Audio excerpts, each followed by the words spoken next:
anyways, it really only falls apart when you're 40 and then everything starts to hurt on you. So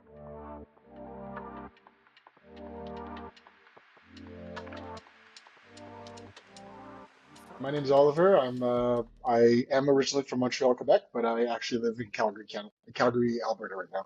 And so, how would you describe your fitness journey over the past 10 years or so? Over the past 10 years, I think it's been more of a journey of refinement. I've been working out since I was 18, so I'm 43 now, so that's quite a few years ago. I think that over the last 10 years, I've kind of been more trying to figure out what finer things in my diet and my working out that actually benefits me, as opposed to just doing, things by rote and just kind of following what people have been saying over the years and stuff, because not everything works for everybody on a kind of like on a steady basis. So a lot of it had to do with just discovering, making little tweaks here, and then trying to see what kind of results you would get as a result. So that's kind of how I've been spending the last 10 years of that. But before that, I've had kind of like various different ways of approaching fitness.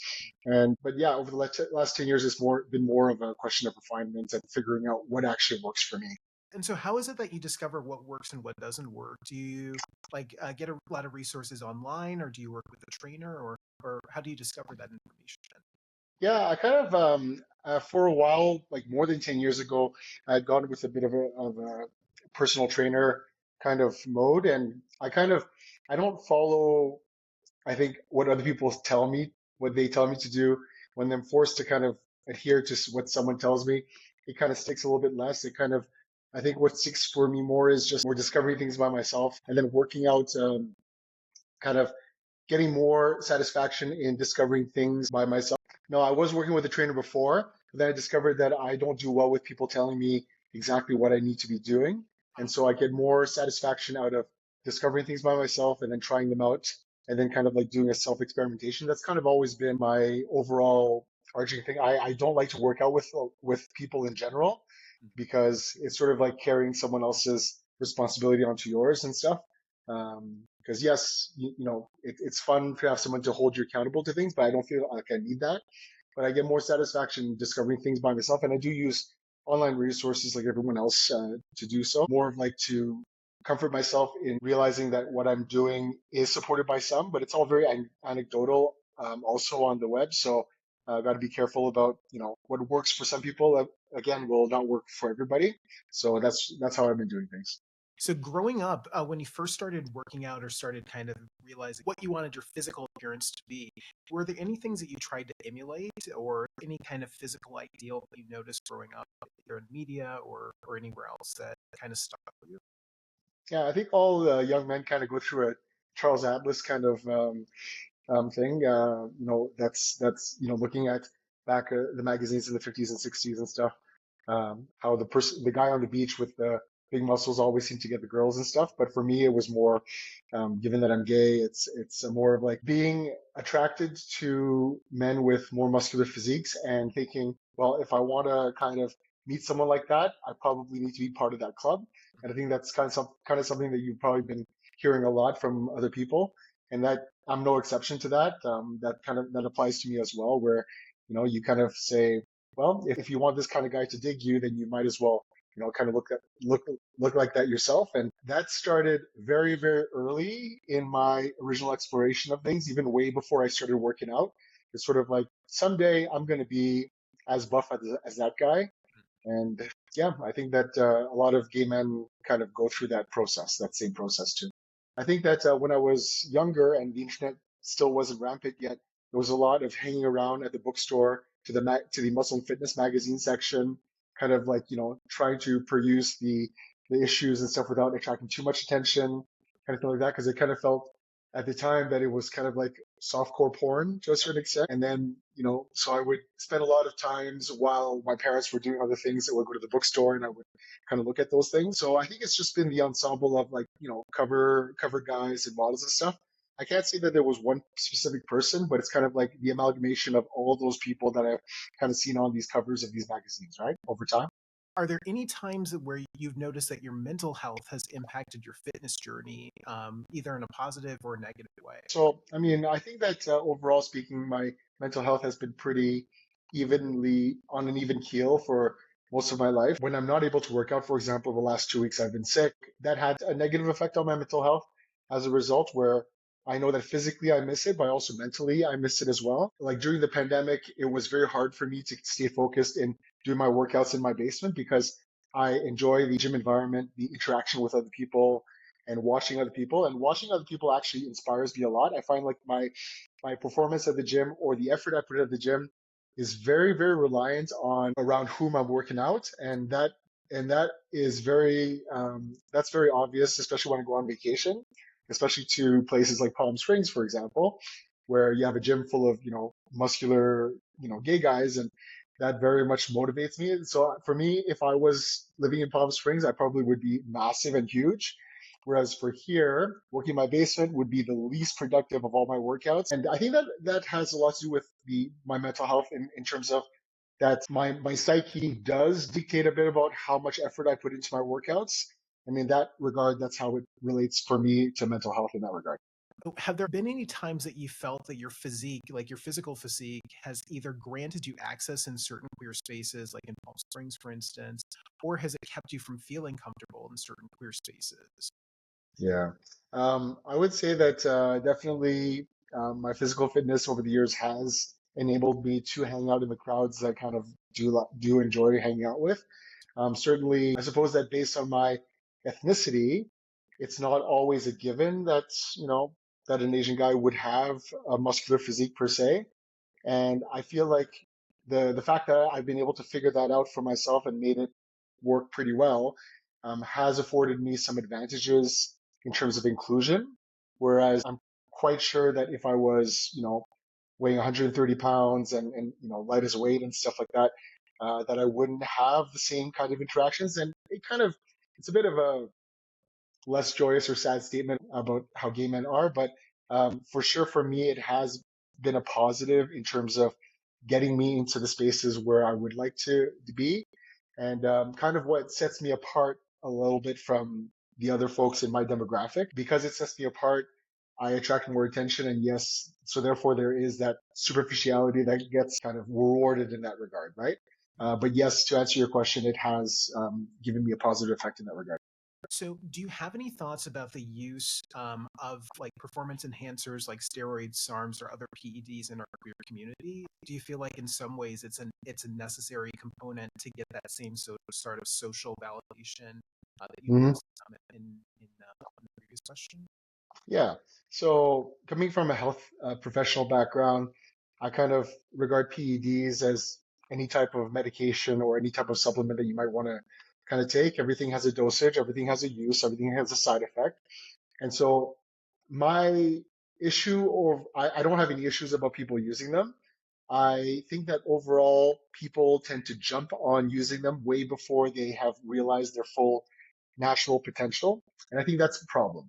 That's something that, I think that if you are going to use PEDs, you kind of have to earn that right. And in doing so, it's doing your research. Don't just inject blindly or take things by mouth that you know nothing about it. You're just putting all your trust into another person's hands because no one will look after you as well as you will for yourself. And so, and there's a lot of side effects to these agents. And people come to me a lot with these questions because they see I'm into fitness, they know I'm a healthcare professional, and therefore they think I know a lot about these things. The truth is that physicians aren't actually trained in these things. And so I did a lot of research myself over the years and everything just to get more informed about harms and side effects of all these agents and stuff. So I think with PEDs, it's like just like everything else, things need to be used responsibly. And there is a way of using it responsibly, but I feel like a lot of folks in using them way before they even kind of have to figure things out without these agents on board, they're doing themselves a big disservice over the long term and setting themselves up with long-term consequences for these things and just kind of blindly putting your safety and your health into other people's hands. I think that's a really bad idea. So I think there's a good way of using things and there's a bad way of using things. It's just the way that you use it is what makes PEDs kind of negative or positive. It's not the agents themselves, because the agents themselves, they're just the agents, right? That makes sense. So, next question. To what degree do you feel like your personal fitness journey is impacted by social media? Do you notice that you compare yourself, your physical physique, to people that you see online? Well, I started working out way before social media existed. And so I can say that my journey probably hasn't been changed all that much. I kind of have settled onto kind of like habits that I've cultivated over the years, based on how my body responds to things. Now, just in the same way as PED, social media can be used in a good way or a bad way as well. And so, kind of like finding new ideas for certain things, social media is useful for that because it gives you access to a lot more exercises that you never would have thought about doing, or kind of considerations on nutrition and diet and things like that, and supplements that you otherwise would not have access to. So social media does have its role, I think, in modern fitness and kind of achieving those goals. It is, again, how you use it that really matters, right? And whether or not you use it to your advantage or you just let yourself be kind of engulfed by it and then lose control over everything. That's another possibility too, which I think a lot of people end up doing. Mhm. I agree. Do you have any thoughts about the body positivity movement, and has it impacted your fitness journey or sense of self in any way? So I think that it's good for people to be more comfortable with their bodies, no matter how they are. I think that's the number one goal for me in terms of my aspirations for fitness, is that you have to be content and happy with the final result about how things are going. And if you're doing it for another reason apart from just self-satisfaction, I think that's a disservice to yourself. So however body positivity is kind of viewed, as in, not working out or kind of, doing whatever you feel is comfortable for your own physique and your own look, that's important. For me, my personal preference is towards more of a fitter body type. And so I think that I think that respecting everyone's kind of desire for their own body is important. But at the same time, I think that there are just undeniable health benefits with cardiovascular exercise, with things that, even if you don't want your body to look, even if you don't end up having or wanting to have a six pack in the end of things, that doesn't matter. Overall speaking, as long as you're healthy, right? Overall, I think that's the most important part. However you want to do it, it's up to you. But as long as you consider yourself healthy in general and are looking towards improving your longevity, and not only that, but not only just living longer, but also living well without, too many health problems, that's what everyone's goal should be. So, thinking about your overall health journey, are there any other forms of fitness that you like to do? Well, that's just now for me. I think that with my busy schedule, I kind of shy away from more group activities. When I was younger, I used to play badminton. I used to play racket sports when I was younger, but now it's pretty much all just weight training, because it is a sport of one. It is a sport where I don't have to rely on anybody else. I can just decide, on my own time what I want to do. And so that fits more with my personality and perhaps with my kind of, career restrictions on time and things like that. So, and it's something I'm familiar with. I might have a little bit of an aversion to trying revolutionary new things. So in the end, I kind of do end up sticking to the gym and just staying there as my main activity. I will do some biking and run from time to time, but I'd say 98% of my time is spent at the gym. Thinking about your fitness journey and where you started, is there anything that you wish that you knew now that you wish you had known back then, or any advice that you might have for somebody who's just starting on this journey? I think that I see a lot of folks at the gym right now who perhaps are not fostering, in my view, good habits in general. I think that when I started off, we didn't have cell phones with us at the gym. And I think that for a lot of young kids that I see working out right now, their biggest problem is their phones. They should be leaving those in the locker room until you can figure out exactly what you're doing. Because otherwise, you're just sitting on the damn bench and just like, looking and pausing for 5 minutes between sets. How do you keep your heart rate up? How are you not getting cold for your joints? And maybe when you're younger, you're invincible and things like that. But I think the big thing that I've seen now is people should leave their goddamn phones in the lockers and not come to them with that, because it's very distracting. And I understand that. I'm